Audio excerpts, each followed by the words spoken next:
ओम शांति।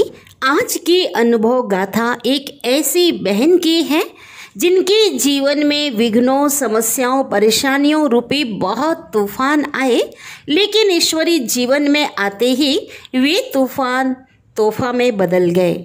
आइए सुनते हैं BK हेमलता साहू बहन का अनुभव, जो कि 6 वर्षों से नियमित रूप से ब्रह्मा कुमारीज में ज्ञान योग की क्लास करते हैं और साथ ही आप अभी वर्तमान में स्कूल शिक्षिका हैं।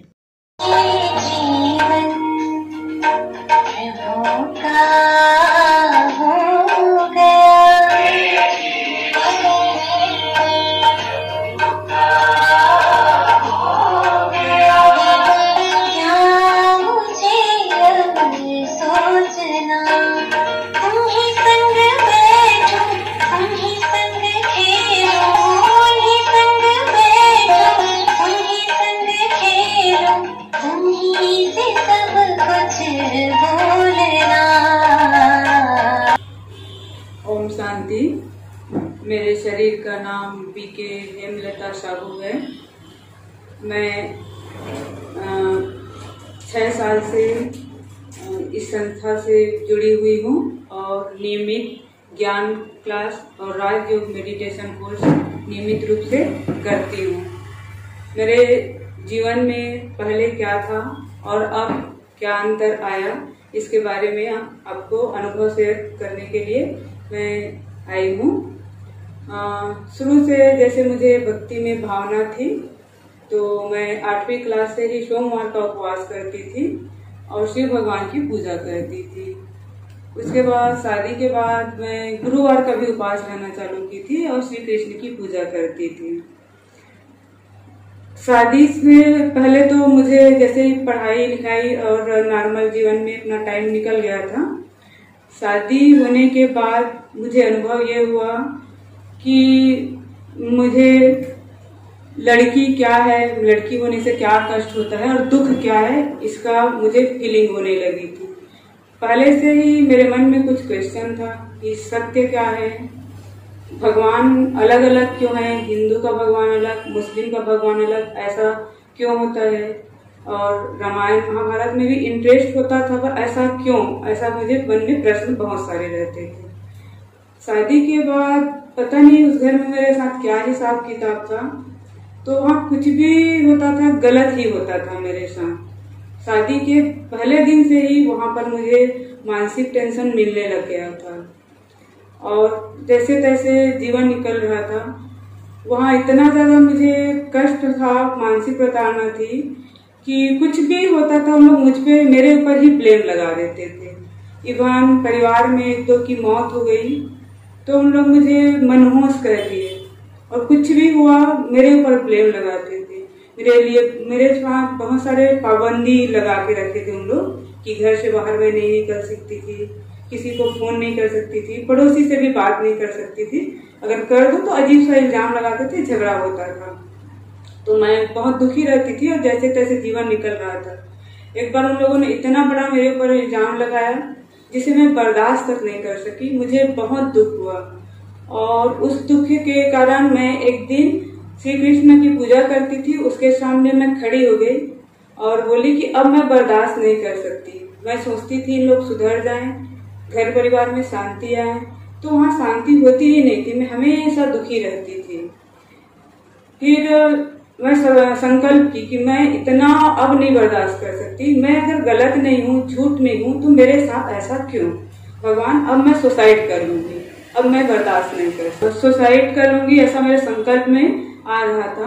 तभी हमारे मामा जी का फोन आया कि बेटा हम आपके साथ हैं, अगर आप सहन नहीं कर सकती हो वहाँ तो हम तुम्हारे लिए जरूर कुछ न कुछ करेंगे। मेरे एक बेटा और एक बेटी उस समय तक आ चुके थे और मुझे जानते थे घर वाले कि मैं वहाँ पर बहुत दुखी रहती हूँ।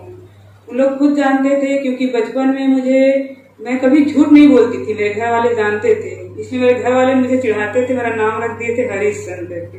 और यहाँ आई तो हर कुछ मुझे ही झूठा बना देते थे, मुझे ही मनहूस साबित कर देते थे और बहुत सारे मेरे लिए नियम पाबंद था, जो बहुत बड़ी स्टोरी रही मेरी 15 साल के लाइफ में। ज्यादा डिटेल नहीं कर रही हूँ, फिर भी इतना था कि मैं सुसाइड करने की स्थिति तक आ गई थी। उसके बाद मेरा भाई आके हमको, मेरे दोनों बच्चों को लेके आ गए। लेके आने के बाद मैं बच्चों का एडमिशन भी यहाँ करा ली, पर मैं बहुत दुखी रहने लगी थी, परेशान रहने लगी थी। उस बीच फिर वो पारिवारिक मीटिंग हुआ, हंगामा हुआ और बहुत सारे बातें हुई। मेरे ससुराल वाले लोग बहुत सारे लोगों को लेके आए, सामाजिक मीटिंग भी हुआ। वहां पर उन्होंने स्वीकार किया अपनी गलती को और इस लड़की को अच्छे से रखेंगे करके माफी मांगे सबके सामने, और रोए गिड़गिड़ाए, कई बार आके माफी मांगे, अच्छे से रखेंगे ऐसा बोल के मुझे समझौता किए। तो बच्चों के भविष्य के कारण मैं वहां वापस गई। वापस जाने के बाद मेरी स्थिति तो वहां और बद से बदतर हो गया, और साल भर ऐसा रहा कि मैं खुले आकाश को भी नहीं देखने के लिए तरस गई थी। मतलब मैंने देखा ही नहीं। मुझे मतलब बालकनी तक में जाने के लिए उन लोग ये करते थे, बंदिश लगाते थे, इस टाइप से चलता था। और साल भर रहे। उसके बाद हम लोग भिलाई आए थे हमारे पूरे ससुराल वाले परिवार के साथ। तब मेरे घर वाले ने मिलने आए, क्योंकि इन लोग साल भर तक मुझे बात नहीं करने दिए और बोले थे मिलने ले जाएंगे, तो मिलने भी नहीं ले गए। तो मिलने आए तो मेरे घर वालों को देख के मेरे ससुराल वालों ने एकदम हल्ला करना चालू कर दिया और झगड़ा हुआ। उस झगड़े के दौरान, क्योंकि एक बार मैं दोनों बच्चों को लेके आ गई थी, तो उन लोग दोनों बच्चों को कमरे में बंद कर दिए और इस झगड़े के दौरान मारपीट हुआ। और उस मारपीट के कारण मैं घर से बाहर निकल गई घर वालों के साथ, और बच्चे अंदर रह गए, उन लोग कमरे में बंद कर दिए। तो इस प्रकार मैं फिर से वापस अपने मम्मी पापा के घर आ गई। मैं पढ़ी लिखी थी, मैं MSc थी, और इसके बावजूद भी मैंने वहाँ 15 साल तक अपने घर में, अपने ससुराल में बहुत टार्चर सहन किया। मानसिक रूप से बहुत प्रताड़ित करते थे वहाँ। उतना सहन करने के बाद यहाँ आने के बाद बच्चे छूट गए, तो मैं डिप्रेशन में रहने लगी। फिर भी मेरे घर वाले ने मुझे बहुत संभाला, और भगवान शायद मुझे अपने पास बुलाना चाहते थे, इसलिए भगवान भी मेरी मदद करने लगे। एक रास्ता तो बंद हो गया, पर दूसरे रास्ता मेरे लिए भगवान खोलने लगे थे, जिसको मुझे शायद मैं अज्ञान थी उस चीज से। इसी बीच मेरी USA वाली बहन थी, उन्होंने बताया कि आप ब्रह्मा कुमारी सेंटर जाके वहां पर कोर्स करो। उस समय कोर्स में की, पर थोड़ा थोड़ा शिवानी दीदी का सुनने लगी। इधर घर वाले भी बहुत परेशान हो गए, और मेरे हस्बैंड ने उधर तलाक का केस मदुरई में लगा दिए। अब इससे इधर दोनों तरफ से हमारे केस 4-5 केस चलने लगे मेरे ऊपर। उसमें एक केस आया तो उस समय शिवानी दीदी का चालू की थी सुनना, तो इतना पता था शिव बाबा और ओम शांति। और पहली बार बयान होना था, उस बयान में मैं पहली कभी कोर्ट कचहरी गई नहीं थी, और मेरे सोचने समझने की क्षमता थोड़ा बहुत कम हो गया था। जो पढ़ी लिखी थी, होशियार थी पढ़ाई में भी, पर वहाँ 15 साल के टार्चर के कारण मेरी समझ की क्षमता जैसे कम हो गई थी। मुझे कुछ समझ नहीं आता था। मेरे घर वाले भी देख के परेशान रहते थे कि लड़की बहुत डिस्टर्ब रहती है। फिर भी बयान के दौरान मैं बहुत डर रही थी, तो मैं वहां जाके बयान में ओम शांति और शिव बाबा ऐसा बोलती थी, क्योंकि शिवानी दीदी का थोड़ा थोड़ा सुनना चालू की थी। तो उस केस में वकील मेरे से प्रश्न करते थे, और मैं उसकी आंख में आंख डाल के ओम शांति बोलती थी मन ही मन में। तो वो जैसे मेरे से घबराया जैसे हो जाता था, और जो भी मैं वो प्रश्न करता था उसका उत्तर मैं देती थी। मुझे ये पता नहीं था ये अच्छा है कि नहीं, पर मैं देती थी। पर वो आंसर शायद वो घबरा गया, और अपने बयान को उस दिन वो आधे में ही रोक दिया था। तो उस समय से मुझे ओम शांति और शिव बाबा में विश्वास होने लग गया था। फिर बहन और प्रेरित की कि जाके कोर्स करो करके। और उस समय मेरी नौकरी नहीं लगी थी। फिर मैं B.Ed की ससुराल मैके में आके, उसके बाद M.Ed की, और उसके बाद मैं M.Ed कॉलेज में पढ़ा रही थी। वहां साल भर पढ़ाई नहीं हुआ था मुझे कि मेरा जॉब कांकेर में गवर्नमेंट जॉब लग गया। यहाँ आके मैं 1 महीने 1.5 महीने जॉब करने के बाद फिर मेरी बहन पे कॉल की कि तू कोर्स के लिए बात की कि नहीं, क्योंकि वो देख ली थी कि इसकी स्थिति बहुत खराब है, नाजुक है। तो फिर मैं पता करके फिर कोर्स करने के दौरान मुझे जो भी दीदी बताती थी वो मुझे सही लगता था। और एक मेरे मन में इन दुखों को देख के ये प्रश्न था कि मैं गलत नहीं हूँ, फिर मेरे साथ ऐसा क्यों? मेरे ही बच्चे मेरे से छूट गए, मैं तो नहीं चाहती थी उनको छोड़ना। उन लोग मुझसे बात भी नहीं करने देते, मिलने नहीं देते। तो दीदी जो भी बताती थी वो मुझे सही लगता था, और मेरे मन में जो सवाल थे कि मेरे साथ ऐसा क्यों, तो उसका मुझे आंसर मिलने लगा कि यह कर्मों की गुह्य गति है और ये पूर्व जन्म का कुछ हिसाब किताब होता है। तो इससे मैं हल्की होने लगी। फिर दीदी का स्नेह प्यार मिलता था और मैं प्रश्नों के ऊपर प्रश्न करती थी और दीदी मेरे प्रश्नों का समाधान बताती थी और वो समाधान मुझे बहुत अच्छा लगता था। और जैसे मेरे मन में बहुत सारे भगवान के लिए प्रश्न थे, वो भी उन प्रश्नों से भी मैं संतुष्ट होने लगी कोर्स के दौरान। और इसी दौरान फिर मुझे कोर्स होने लगा और राजयोग मेडिटेशन के बारे में दीदी बताई। मैं मेडिटेशन करना शुरू कर दी। इस समय मेरा जो जीवन में जो घाव बना था वो भरने लगा। मेरा जीवन जैसे जो खुशी से भरने लगा, परमात्मा की शक्ति मुझे मिलने लगी। मेरे जीवन में जो खालीपन आ गया था वो परमात्मा प्यार से भरने लगा। परमात्मा का निस्वार्थ, निश्चल, सच्चा प्यार देख के मेरे मन में मतलब खुशी आने लगी। मैं प्यार से, परमात्मा प्यार के से गदगद होने लगी और मेरे जीवन में खुशी आने लगी। और फिर दीदी ज्ञान मुरली सुनाने लगी। जब मैं ज्ञान मुरली सुनी तो वो मुरली मुझे बहुत शक्ति दी है। मैं उसको बार बार पढ़ने लगी और उसको मोबाइल से फोटो खींच के ले जाती थी। फिर छोटी दीदी ने बताया कि हाँ, रोज मुरली होता है और यहाँ पर मुरली भी देते हैं, आपको चाहिए तो आप ले जा सकते हो। फिर उस दिन से मैं कंटिन्यू क्लास करने लगी और मुरली से मुझे वाकई में बहुत शक्ति मिला। मुझे हर प्रश्न का जवाब मिला। मुझे यही ही सच है जिसकी मैं तलाश कर रही थी, ये भी अनुभव हुआ। यहाँ मुझे जो परिवार मुझे छूट गया था, ऐसा लगा कि यहाँ तो बेहद का मुझे परिवार मिल गया, ईश्वरीय परिवार मिल गया, जहाँ पर सब प्रेम से साथ में रहते हैं और सबका प्यार आपस में रहता है। और दीदी का भी स्नेह प्यार मुझे यहाँ पर बहुत शक्ति देती थी। इसके लिए फिर मैं डेली यहाँ पर आने लगी और जिस दिन नहीं आती थी मुझे बहुत खलता था कि मैं आज नहीं जा पाई, बाबा से नहीं मिल पाई। तो धीरे धीरे फिर ज्ञान की गहराई को समझने भी लगी और उधर मेरे साथ 4-5 केस चल रहे थे। कुछ केसेस में हार गई और एक केस था जिसमें मैं बुरी तरीके से फंस गई थी। झूठा केस था, मानहानि का केस लगा के मेरे 5-6 घर वालों को भी उसमें फंसा दिया गया था और वो केस लगा था बॉम्बे में। तो उसके ट्रांसफर के लिए फिर मैं सुप्रीम कोर्ट की, सुप्रीम कोर्ट से वो केस ट्रांसफर हो गया रायपुर में। उस समय मैं शुरू में तो मुझे कोर्ट कचहरी के बारे में बिल्कुल भी नहीं पता था, पर इन सब केसेस को देखते देखते और बाबा को याद करते करते मुझे एकदम से शक्ति आने लगी। सुप्रीम कोर्ट ऑर्डर किया था इसको 6 महीने में खत्म करना है, पर सामने वाला इसको बहुत खींचना चाहता था और बहुत सारा बयान लाने की कोशिश करता था। मैं दीदी को बताई तो मेरी दीदी पीके रमा दीदी ने बताया कि बाबा को वकील बना के और बाबा को जज समझ के जाना, कोर्ट में जाएगी तो जब भी मैं कोर्ट में जाती थी उस केस में तो जज को देख के बोलती थी कि बाबा ही मेरा जज है और बाबा ही मेरा वकील है। उस केस को मेरे सामने वाले ने इतना उलझाने की कोशिश की और बहुत लंबा करने की कोशिश की और बहुत सारी बातें आई। मैं सब भगवान के ऊपर छोड़ने लगी कि अब शिव बाबा जाने, अब शिव बाबा जाने। तो फिर अब उस वकील को मैं वाइब्रेशन देती थी। वो वकील भी थोड़ा सा मेरे हस्बैंड की तरफ झुकने लग गया था, जैसे उसकी तरफ मिल गया ऐसा मुझे अनुभव हो रहा था। फिर मैं उसको सकाश देने लगी। फिर उस केस को इतने अच्छे से वो लड़ा, इतने अच्छे से लड़ा कि इतना अच्छा आर्गुमेंट किया था कि मैं दंग रह गई कि कोई केस में, क्योंकि पहले का केस ऐसा हुआ कि दोनों में वकील को पैसा वैसा खिला के मेरे वकील को अपनी तरफ कर देते थे और मैं हार जाती थी केस। तो इस केस को मैं जीती जिसमें मुझे परमात्मा की शक्ति मिल रही थी इस केस में, और भगवान जज के रूप में काम कर रहा था और वकील के रूप में साथ दे रहा था। तो इस केस को जीती तो मुझे इतनी खुशी हुई, मैं आके भगवान शिव बाबा को बहुत धन्यवाद दी।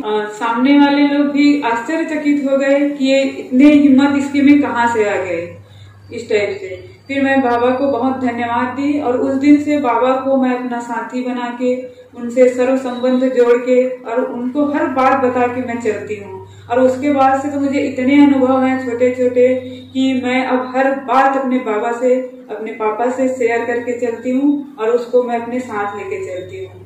मुझे गाड़ी चलाने से बहुत डर लगता था। मैं चलाती तो थी गाड़ी, पर मुझे बहुत डर लगता था कि सामने मुझे ठोक देगा। जब बाबा के ज्ञान में आई और फिर दीदी ने कहा कि मास्टर सर्वशक्तिमान का सामान लेके चला करो, तो उस दिन से मैं गाड़ी में बाबा को बैठा के चलती हूँ और हाईवे में 60 की स्पीड में भी गाड़ी चलाती हूँ तो मुझे डर नहीं लगता। मुझे एक अलग सी शक्ति मिलती है, मुझे एक एनर्जी आता है, मेरा विल पावर बढ़ा। मैं हमेशा दुखी रहती थी, मेरे घर वाले लोग मुझे बहुत सहयोग करने के लिए, पर मेरे को लेकर लोग बहुत चिंतित रहते थे। जब से मैं ज्ञान में आई और देखे कि इसमें अब पहले जैसे ये खुल गई, ये हमेशा खुश रहती है, अपना डिसीजन ले लेती है, अब इसकी अब उन लोग चिंता नहीं है और ये ज्ञान में बिजी हो गई है, तो उन लोग खुश होने लगे। और अब ऐसी नौबत आ गई, उनको कोई भी समस्या आती तो अब मेरे से राय लेते हैं। पहले मैं उनके ऊपर डिपेंड रहती थी और रो रो के फोन करके बहन लोगों से पूछती रहती थी।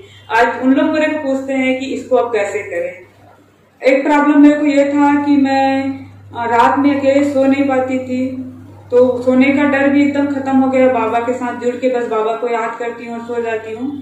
साथ में एक प्रॉब्लम रहता था मुझे कि 2-3 महीने में मुझे ऐसा लगता था कि कोई मुझे दबा रहा है और मैं चीखती थी तो मेरी आवाज कोई सुन नहीं रहा है और बहुत जम के दबाते थे और मेरी नींद खुल जाती थी। ऐसा प्रॉब्लम मुझे बहुत सालों से था।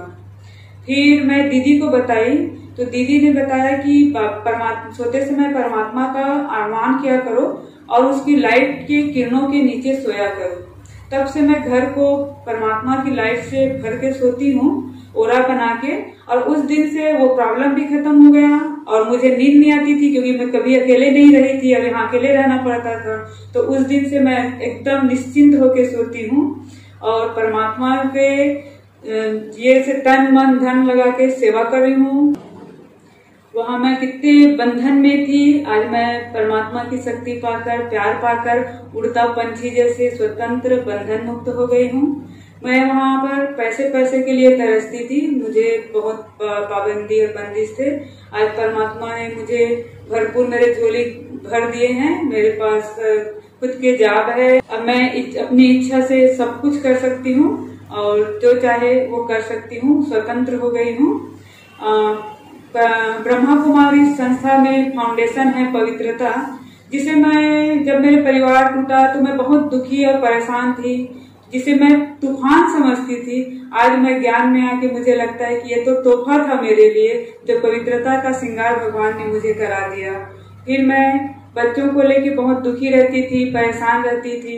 ज्ञान की गहराई में जाते जाते मुझे अनुभव हुआ कि वो सब तो आत्माएं हैं और उन सबको मैंने माफ कर दिया और मैं नष्टो मोहा स्मृति लब्धा का ज्ञान प्राप्त करके अपने आप को बहुत धन्य समझती हूँ और सुखी हूँ। और उन लोगों को मैं शुभकामनाएं और शुभ भावनाएं रखती हूँ कि उन लोगों ने जो दुख दिया उसके कारण मुझे भगवान मिला और भगवान ने मुझे सुख के झूले में झुला रहे हैं। अतीन्द्रिय सुख का अनुभव मैं परमात्मा के साथ कर रही हूँ। भगवान मेरा साथी है, भगवान मेरा सच्चा दोस्त है और भगवान के साथ मेरा सर्व संबंध है। भगवान मेरा बच्चा है, भगवान मेरा माता पिता है, सर्व संबंध उनके साथ है और खुदा दोस्त मेरे साथ सदा है। मैं माउंट आबू कम से कम 8-9 बार जाके आ चुकी हूँ, वहाँ मैं सेवा भी करती हूँ।